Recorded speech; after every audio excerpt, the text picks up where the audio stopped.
at the moment is positive. And many people say, well, if it's positive, why is there so much pain and suffering happening at the moment? And that's a very good question, and I want to try and address it. If you are a member of the elite, you want a structure left. You don't want to destroy your country.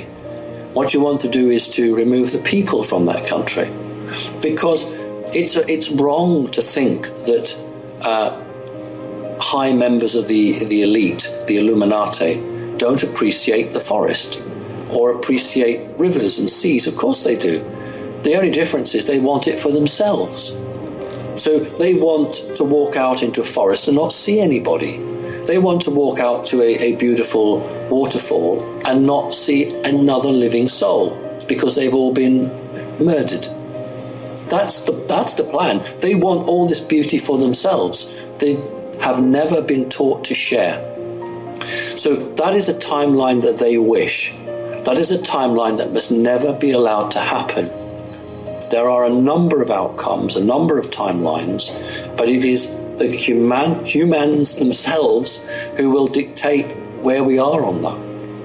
And the sad thing is that so few people are consciously awake, but there are enough people awake to make that decision. So there are enough of us, we can do it, and they are terribly frightened. The elite are terribly frightened of anybody who stands in their own truth. Now, we don't want to get into politics, but you remember several scenes where flowers are put down the barrels of guns. That is a nightmare to the elite, absolute nightmare, because if you retaliate with violence, then those soldiers will retaliate with violence, and everything is seen as equal. But if you face these people in a non-violent way, it is something that they can't cope with. It's often said that we will move into the fifth dimension and miss out the fourth dimension. My understanding is that we will pass through the fourth dimension but won't stop there. The fourth dimension is where, in street talk, the bad guys are. In more professional talk, it's where all the heavy, dense energies lie. And at the moment, they are so heavy and dense that they are bulging down into the third dimension. I believe that the human race will enter the fourth, but not stop there. It will move on to the fifth, at which point it will then stop to start the learning process. And this is a tremendous change, because those creatures that have oppressed freedom will actually be behind us from a linear perspective.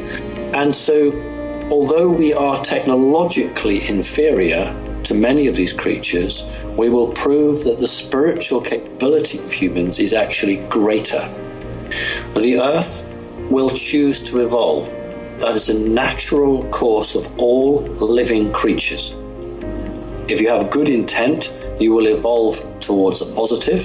If your intent is not of a good sort, then your evolution can be very variable and can lead you down a dead end. Those are the old energies. These are the energies that we are leaving behind. This planet is leaving that value behind it. And we are going forward with a far more open and truthful engagement between people on this planet. And even some people who are totally unawake are frankly quite sick of what's gone in the past. They want something different. People are crying out for a new way to do things. The future is ours. We just have to be brave enough to reach out and take it, and do it in a way that is beneficial for us, our families, our friends, and the planet.